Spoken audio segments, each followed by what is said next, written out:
Hello students, welcome back to my channel physics SPC. Electromagnetic induction का एक question.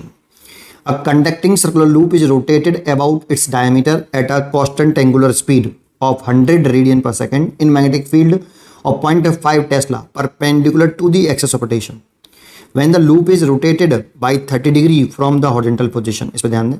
the induced EMF is 15.4 millivolt, the radius of the loop millimeter।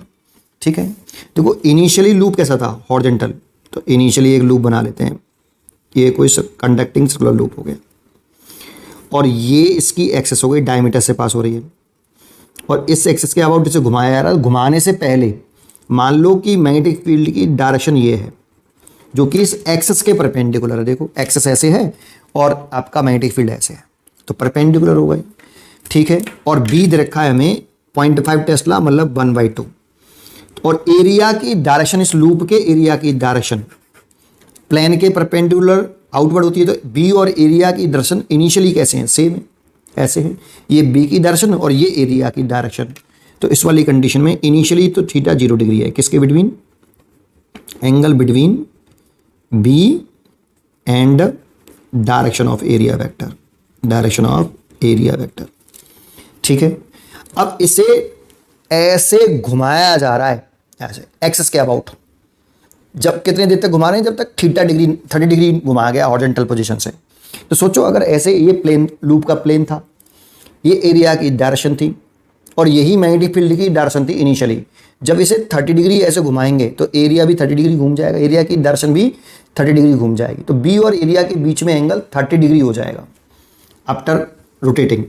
तो देखो diagram तो नहीं बना रहा, आफ्टर रोटेटिंग आप कह सकते हो कि उसे angular speed equal to angular displacement upon time. तो एंगुलर डिस्प्लेसमेंट ओमेगा टी, यही हमें 30 डिग्री दे रखा है। तो आप रोटेट करने के बाद लूप से लिंक करने का, लूप से लिंक करने वाला मैग्नेटिक फ्लक्स फाई बराबर बी ए कॉस थीटा, और थीटा यही आपका, थीटा जो है ये बी और एरिया की डायरेक्शन के बीच में ही एंगल है।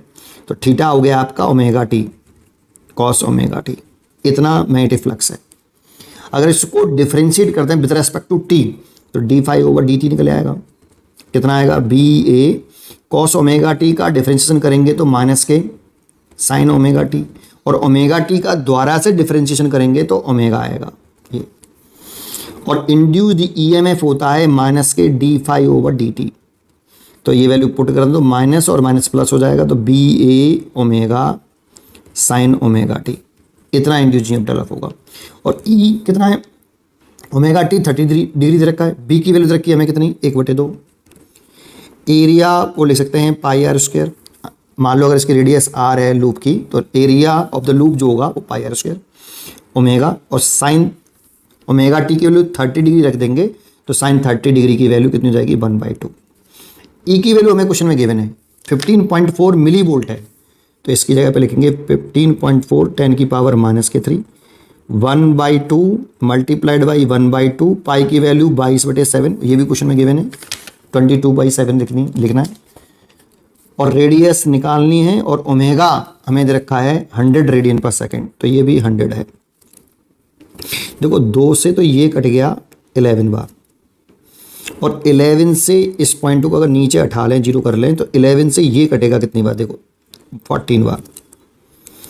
तो देखो ये 14 हो जाएगा, और इस 14 की मल्टीप्लाई इधर करेंगे तो 14 मल्टीप्लाइड बाई 14 डिवाइड बाई ये नीचे लेके आएंगे तो ये 1000 हो जाएगा, और 10 की पावर -3, और ये आर स्क्वायर हो गया। इसको ऊपर लेके आए तो 14 मल्टीप्लाइड बाई 14 और 10 की पावर -6 हो जाएगा, ये आर स्क्वायर।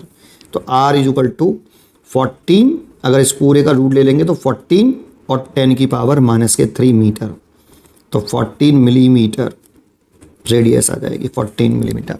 इसीलिए इसका आंसर होना चाहिए 14। इंटीजर टाइप क्वेश्चन था, पढ़ते रहिए और खुश रहिए, इजी क्वेश्चन।